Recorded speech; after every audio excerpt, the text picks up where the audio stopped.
जय हिंद बच्चों, वेलकम है आपका जेएसके फैमिली में। आज हम शुरू करने जा रहे हैं क्लास 10th का मैथ्स का चैप्टर 4 क्वाड्रेटिक इक्वेशन। इस वीडियो में हम इस चैप्टर के बारे में बेसिक कंसेप्ट के बारे में जानेंगे, कुछ क्वेश्चंस करेंगे एज ए एग्जांपल और कुछ क्वेश्चन मैं आपको प्रैक्टिस के लिए दूंगा। सो हम बात करते हैं क्वाड्रेटिक इक्वेशन की, जिसके अंदर क्वाड का मतलब होता है टू। क्वाड का मतलब होता है टू, ऐसी इक्वेशन जिसकी मैक्सिमम पावर या मैक्सिमम डिग्री कितनी हो, 2 के इक्वल हो, उसको क्या बोलेंगे, क्वाड्रेटिक इक्वेशन। और इक्वेशन का मतलब होता है जिसके अंदर इक्वल का साइन आए। जैसे कि अगर हम बात करें 2x² plus 4x plus 6 is equal to 0। क्या इसमें इक्वल का निशान आ रहा है? हाँ। और इसमें मैक्सिमम पावर क्या है? 2। ठीक है, सो ये क्या हो गई, ये एक क्वाड्रेटिक इक्वेशन बन चुकी है। और इसमें अगर देखो यहाँ पे x की पावर कितनी है? 1। सो अगर हम बात करें, जब भी आपको क्वाड्रेटिक इक्वेशन को सोल्व करना होगा तो आप उसको एक स्टैंडर्ड फॉर्म में लिखोगे। आप उसको हमेशा हाई टू लो में लिखोगे। मींस पहले हाई पावर आएगी, फिर उससे कम, फिर उससे कम। जैसे कि यहाँ पे आ रही है, पहले 2 आ रही है, फिर 1 आ रही है, फिर कोई पावर नहीं है। पावर हमेशा आप देखोगे वेरिएबल की, अल्फाबेट की। भैया वेरिएबल क्या होते हैं? सो वेरिएबल क्या होते हैं? एक्स की जो पावर होती है, अल्फाबेट की जो पावर होती है, उसे बोलते हैं वेरिएबल। सो हम बात करें स्टैंडर्ड फॉर्म में, पावर वाइज आप क्या लिखोगे किसी भी क्वाड्रेटिक इक्वेशन को? जैसे कि यहाँ पे ax² फिर bx फिर c इज इक्वल टू 0, जहां पे a कभी भी किसके इक्वल नहीं होगा, 0 के इक्वल नहीं होगा। सो अभी समटाइम्स हमें कहा जाता है मैक्सिमम सीबीएसई बोर्ड में कि हमें फैक्टर्स फाइंड करने, किसी भी जो हमें क्वाड्रेटिक इक्वेशन दे रखी है उसके रूट्स फाइंड करने। तो कैसे हम रूट्स फाइंड करेंगे? सो फर्स्ट ऑफ ऑल बच्चों, रूट क्या होता है? रूट या सॉल्यूशन एक्स या वेरिएबल की ऐसी वैल्यू होती है जो पूरी इक्वेशन को किसके इक्वल बना देती है? 0 के इक्वल। मैं रिपीट कर देता हूं, रूट या सॉल्यूशन एक्स या वेरिएबल में गिवन एक्स या वेरिएबल की ऐसी वैल्यू होती है जो पूरी क्वाड्रेटिक इक्वेशन को क्या बना देती है? 0 के इक्वल। ठीक है, सो अगर हम रूट फाइंड करने जाएंगे तो रूट फाइंड करने के लिए हमें निकालने होंगे अल्फा और बीटा। अल्फा बीटा कैसे निकलेंगे? By factorisation method. इधर क्या करेंगे हम, जो मिडल टर्म होगी उसको स्प्लिट कर देंगे, तोड़ देंगे, वो मैं आपको सिखाऊंगा, उसकी आप टेंशन मत लीजिए। अगर हम बात करें मिडल टर्म कौन सी है भैया, तो मिडल टर्म इसमें कौन सी है? bx। ठीक है, जो बीच वाली टर्म है उसको क्या बोला हमने? Middle term. मिडल टर्म को हम ऐसे तोड़ेंगे कि यहां पे आया alpha x plus beta x. ठीक है, इसको हम ऐसे तोड़ेंगे कि तोड़ने पर अल्फा प्लस बीटा को जब प्लस करा जाए तो वो किसके इक्वल हो? बी के इक्वल हो। जो बी वैल्यू होगा, बी नंबर होगा, उसके इक्वल हो। अल्फा और बीटा को प्लस करने में वो बी के इक्वल आना चाहिए, पहली कंडीशन। सेकेंड कंडीशन है कि अल्फा और बीटा को जब मल्टीप्लाई किया जाएगा, रिपीट कर रहा हूं, अल्फा और बीटा को मल्टीप्लाई करा जाएगा तो उनका जो आंसर आएगा, प्रोडक्ट आएगा, वो ए और सी के प्रोडक्ट के इक्वल आना चाहिए। अल्फा और बीटा का प्रोडक्ट किसके इक्वल होना चाहिए? ए और सी के प्रोडक्ट के इक्वल होना चाहिए। आई नो कि थोड़ा सा भी डिफिकल्ट लग रहा होगा, तो चलिए एक एग्जांपल लेते हैं जिससे हमें और ज्यादा समझ आने लग जाए। सो बच्चों, चलिए शुरू करते हैं हमारे फर्स्ट एग्जांपल के साथ, जो है solve the quadratic equation by using factorisation method. मतलब फैक्टराइजेशन मेथड का यूज करके, गुणनखंड तरीके का उपयोग करके आपको क्या करना है, इस इक्वेशन को सॉल्व करना है। और आपको बेसिकली क्या करना है, सॉल्यूशंस फाइंड करने हैं या रूट्स फाइंड करने हैं। सो भैया वो कैसे फाइंड होंगे, चलिए इसका तरीका देखते हैं। हमने अभी तक सीखा कि हम क्या करेंगे, मिडल टर्म को ऐसे स्प्लिट कर देंगे कि अगर उसको प्लस करें तो वो इसके बराबर हो और मल्टीप्लाई करें तो इन दोनों के बराबर हो। बातों से कुछ समझ नहीं आएगा, चलिए करके देखते हैं। अब देखिए, सबसे पहला काम हमारा क्या रहेगा, इसके आगे x² के साथ में जो सा नंबर होगा तो सबसे पहले मैं चेक करूंगा। अब देखिए क्या होगा, तो सबसे पहले मैं चेक करूंगा क्या ये स्टैंडर्ड फॉर्म में है। हाँ, ये स्टैंडर्ड फॉर्म में, क्योंकि यहाँ पे x की पावर 2 है, फिर 1 है, फिर कुछ भी नहीं है। मतलब ये एक पूरा अरेंजिंग मेथड में है, हायर टू लो। अगर हम बात करें, क्या x² के साथ में कोई नंबर है? नहीं। तो अगर x² के साथ कोई नंबर नहीं होगा तो हम उसको क्या मान लेंगे? 1। अब क्या हुआ, पहले हम 1 को मल्टीप्लाई करेंगे 8 से। हम यहाँ पे 1 को 8 से मल्टीप्लाई करेंगे, 1 मल्टीप्लाई बाय 8, तो मेरा आंसर क्या है? 8। 8 को अब मैंने ऐसे ब्रेक करना है कि अगर मैं उसको प्लस करूं तो मेरी मिडल टर्म बन जाए। क्या बन जाए? Middle term. तो बना के देखते हैं। तो प्लस या माइनस करने पे क्या बन जाए? Middle term. तो यहां पे देखते क्या होगा। सो 8 को मैं कैसे ब्रेक कर सकता हूं? क्या मैं 8 को 2 और 4 में डिवाइड कर सकता हूं? अगर मैं इसको मल्टीप्लाई करूंगा तो क्या आएगा, 2 4 जा 8, तो मेरा ये बन गया, ठीक है, इन दोनों का सम बन गया, प्रोडक्ट बन गया। और अगर मैं 4 में से 2 को माइनस कर देता हूं तो क्या आएगा, 2, तो मतलब ये किसके इक्वल आ गया, बी के इक्वल आ गया। सो करके देखते हैं। इसको मैं सेम टू सेम ऐसे लिख दूंगा, एक्स स्क्वायर प्लस का साइन आएगा यहाँ पे। तो अब देखो प्लस का साइन, अब हमने क्या करा, 4x, इसको क्या बना दिया 4x, 4x में से माइनस करूंगा 2x, तो इनको माइनस करने के बाद दोबारा से क्या बन जाएगा 2x। सो फिर उसके बाद क्या लिखूंगा, -8 इज इक्वल टू 0।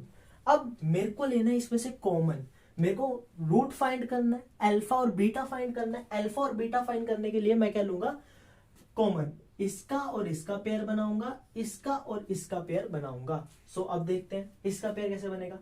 x इसके पास भी है, x इसके पास भी है, x मैं ले लूंगा बाहर कॉमन में, ठीक है। अब इसके पास 2x थे, एक मैंने ले लिया, तो ब्रैकेट के अंदर कितना बचा, 1, फिर प्लस का साइन है तो प्लस का साइन। अब इसके पास एक ही x था, वो मैंने ले लिया, तो अब यहाँ पे क्या बच गया, सिर्फ और सिर्फ 4। आई होप आपको यहां तक क्लियर होगा। अब हम क्या बात करते हैं, अब यहां क्या दे रखा है मेरे को, माइनस, ठीक है। सो यहां मेरे को दे रखा है माइनस, इसके पास 2 है और 2 के टेबल में 8 भी आता है, तो मैं 2 को क्या ले लूंगा, कॉमन। क्या इसके पास x है पर इसके पास नहीं है, तो x को मैं कॉमन नहीं ले सकता। अब 2 के टेबल में 2 कट गया, सिर्फ क्या बचा मेरे पास अब x। अब यहां क्या था माइनस और यहां क्या था 8, सॉरी यहां क्या था माइनस और यहां क्या था, 2 के टेबल पे 8 कितने पे आता है 4। अब हमने एक चीज देखी, अगर मैं बात करूं, अगर मैं ब्रैकेट खोलूंगा तो -2 इससे मल्टीप्लाई होगा और ये बन जाएगा -2x, ठीक है। अगर मैं सिंपली बात करूं तो मेरी यहां पे इक्वेशन क्या बन रही है, -2x-4। ये सिर्फ रफ वर्क है आपको समझाने के लिए। अगर मैं -2x करूंगा तो -2 को x से मल्टीप्लाई करूंगा तो ये बन जाएगा -2x, और माइनस माइनस क्या हो जाएगा, प्लस 2 4 जा 8। तो अब देखो यहां पे एक चेंज आया कि यहां माइनस का निशान था और यहां पे क्या आया, सोल्व करने के बाद प्लस का साइन। तो मैं क्या करूंगा, बाहर तो माइनस का साइन रहने दूंगा, अंदर का साइन पलट कर क्या कर दूंगा, प्लस का 4। अब आगे बात करते हैं, ये सिर्फ रफ वर्क है आपको समझाने के लिए। अगर आपको ना पता हो, अगर एक नंबर माइनस है दूसरा नंबर भी माइनस है तो माइनस माइनस हमेशा क्या होगा, प्लस करेंगे। एक नंबर अगर प्लस का है दूसरा माइनस का है तो हमेशा माइनस करेंगे। दोनों नंबर प्लस का है तो हमेशा क्या होगा, प्लस। तो अब मैं कॉमन ले लूंगा, तो पहले मैं इस वाले को उठा लूंगा, बाहर वाले को, x -2, x यहां से आया, -2 यहां से आया, मैंने ब्रैकेट के बाहर बाहर वालों को एक तरफ लिख लिया और x+4 को मैंने एक तरफ लिख लिया कॉमन लेके। आई होप आपको यहां तक क्लियर होगा। सो आगे बात करते हैं इसके बारे में। यहां से अब हमारा निकलेगा अल्फा और यहां से अब हमारा निकलेगा बीटा। यहाँ x क्या है, -2, तो मैं क्या करूंगा, x -2 को बराबर रख दूंगा 0 के, और x मेरा किसके इक्वल आ जाएगा, माइनस का 2 है यहाँ पे, इक्वल के इधर आगे हो जाएगा प्लस का 2, तो x इज इक्वल टू हो जाएगा मेरा 2। तो एक मेरा अल्फा यहां से निकल गया, फिर मैं निकालूंगा बीटा, x+4 इसको इक्वल रख दूंगा 0 के, अपनी तरफ से 0 के इक्वल रख सकते हैं। फिर 4 यहाँ प्लस का है, इधर जाके क्या हो जाएगा माइनस का, x मेरा यहाँ हो गया -4। अब हो गया ये method solve by factorisation method. So बच्चों अब आपकी स्क्रीन पे कुछ 7 क्वेश्चंस आएंगे जो आप प्रैक्टिस के लिए लगा सकते हैं। इन केस आपको कोई भी क्वेश्चन में डाउट होता है तो आप मुझसे कमेंट सेक्शन में पूछ सकते हैं, मैं आपको श्योरली वहां पे रिप्लाई करूंगा। सो बच्चों कंटिन्यू करते हैं हमारे नेक्स्ट न्यू टॉपिक के साथ, जो है नेचर ऑफ रूट। अगर आपको समटाइम्स बोला जाए कि आपको रूट निकालना है, उसका नेचर निकालना है, सो उस टाइम पे आपके पास एक फॉर्मूला आता है, x is equal to -b plus minus. Plus minus का मतलब है एक बार ये पूरा फॉर्मूला प्लस में आएगा, एक बार ये पूरा फॉर्मूला माइनस में आएगा। √b² - 4ac और अपॉन में आएगा 2a। अब यहाँ पे क्या है कि b² - 4ac जो ये वाली वैल्यू है ये इक्वल है d के, और d का मतलब होता है डिस्क्रीमेंट। डिस्क्रीमेंट का क्या मतलब होता है इसकी अभी हम बात करेंगे। अब यहां पे मेरा एक फॉर्मूला बन जाता है कि जब b² - 4ac d के इक्वल है तो मैं इसके बदले क्या लिख सकता हूं, d। सो यही फॉर्मूला मेरा 2 बारी आता है। 2 बारी का मतलब है एक बारी प्लस में एक बारी माइनस में। पहले ये प्लस में लिख लो, b प्लस √d अपॉन में 2a, और एक और बारी आप लिख लो b माइनस, अब किस में आएगा, माइनस √d अपॉन में 2a। तो यही फॉर्मूला 2 बार ही था, हमने इसको टुकड़ों में लिखा हुआ था अलग अलग। आगे डिस्क्रीमेंट की अब बात करते हैं। डिस्क्रीमेंट के बारे में समझो, नेचर ऑफ रूट। अगर आपको किसी रूट का नेचर निकालना हो तो मतलब रूट हमेशा डिपेंड करेगा, रूट की वैल्यू हमेशा डिपेंड करेगी किस पे, डिस्क्रिमिनेंट पे, डी पे डिपेंड करेगी। अगर डी 0 से बड़ा होगा तो उस टाइम पे दो डिस्टिंक्ट रूट बनेंगे। कितने रूट्स बनेंगे, दो डिस्टिंक्ट रूट बनेंगे जो अलग अलग होंगे, सेम नहीं होंगे, अलग अलग दो रूट्स बनेंगे, जिसका फॉर्मूला ये रहा, एक बारी प्लस में एक बारी माइनस में, हम ऊपर समझ चुके हैं। एक्स इज इक्वल टू, अगर डी इक्वल होगा 0 के तो उस टाइम पे दो इक्वल रियल रूट्स बनेंगे, जैसे कि x is equal to minus b upon 2a और minus b upon 2a, same same बनेंगे। अगर d छोटा होगा 0 से तो वहां पे कोई भी रियल रूट एग्जिस्ट नहीं करेगा। आई होप थोड़ा सा भी समझ नहीं आया होगा। चलिए थोड़ा सा प्रैक्टिकली प्रैक्टिस करते हैं ताकि हमें मोर कॉन्सेप्ट क्लियर हो जाए। सो गाइस कंटिन्यू करते हैं हमारे इस क्लास के सेकंड एग्जांपल के साथ। इसके अंदर क्या, find the discriminant of the quadratic equation. एक क्वाड्रेटिक इक्वेशन दे रखी है आपको, 2x square minus 4x plus 3 is equal to 0 and hence find, आपको एक तो डी फाइंड करना है, डिस्क्रीमेंट फाइंड करना है, and hence find the nature of its root. मतलब डी के हिसाब से आपको क्या बताना है, इसका नेचर बताना है।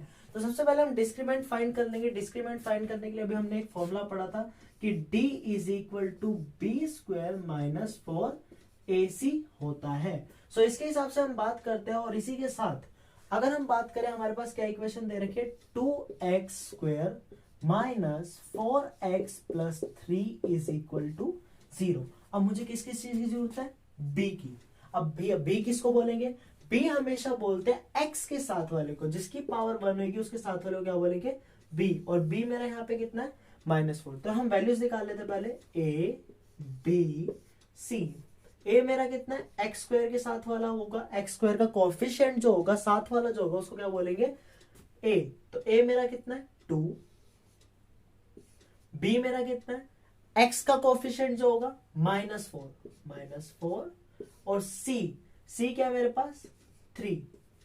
सॉरी, c क्या है मेरे पास, 3। सो चलिए अब सॉल्व करते हैं इसको। तो d is equal to b square मतलब -4 का स्क्वायर माइनस 4। a कितना दे रखा है मुझे, 2, तो a के बदले क्या रख दूंगा, 2। फिर मेरे को c कितना दे रखा है, 3, तो c के बदले क्या रख दूंगा, 3। सो 4 का स्क्वायर क्या होता है, 4 4 जा 16 और माइनस का भी स्क्वायर होगा तो माइनस को माइनस से मल्टीप्लाई करेंगे तो क्या आएगा, प्लस। फिर -4 2 जा 8 और 8 3 जा 24। अगर मैं इसको इसमें से माइनस करूंगा तो d इज इक्वल टू आएगा मेरा -8। -8 क्या ये 0 से बड़ा है, 0 से छोटा है, तो भैया ये क्या है, ये 0 से,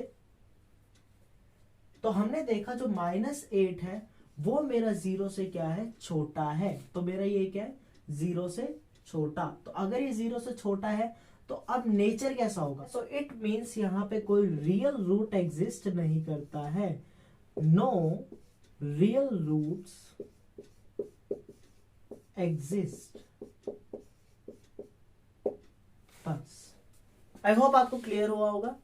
सो बच्चों, बेस्ड ऑन प्रीवियस एग्जाम्पल अब आपको कुछ क्वेश्चंस दिख रहे होंगे स्क्रीन के ऊपर। सो आप इनसे आप ऐसे एग्जाम्पल्स की ओर प्रैक्टिस कर सकते हैं फॉर बेटर परफॉर्मेंस। सो अब हम आगे बात करते हैं नेक्स्ट टॉपिक की ओर बढ़ते हुए। नेक्स्ट टॉपिक है हमारा क्वाड्रेटिक फॉर्मूला मेथड। हम इसको मैक्सिमम डिस्कस कर चुके हैं। जस्ट एक रिवीजन के लिए, कैसे कि हम एक किसी भी क्वाड्रेटिक इक्वेशन के सॉल्यूशन को फाइंड कर सकते हैं, किस वे से किसी भी क्वाड्रेटिक इक्वेशन के सॉल्यूशन को फाइंड कर सकते हैं। सो फर्स्ट स्टेप रहेगा कि जो भी मेरे को क्वाड्रेटिक इक्वेशन दे रखी है उसको मैं स्टैंडर्ड फॉर्म में कन्वर्ट कर लूंगा। मींस हाई टू लो, पहले हाई पावर आएगी और उसके बाद कैसी पावर आएगी, लो पावर आएगी। देन जैसे कि मैंने ये लिखी है ax square bx plus c is equal to 0। फिर क्या करूंगा, write the value of abc की मैं वैल्यू निकाल लूंगा।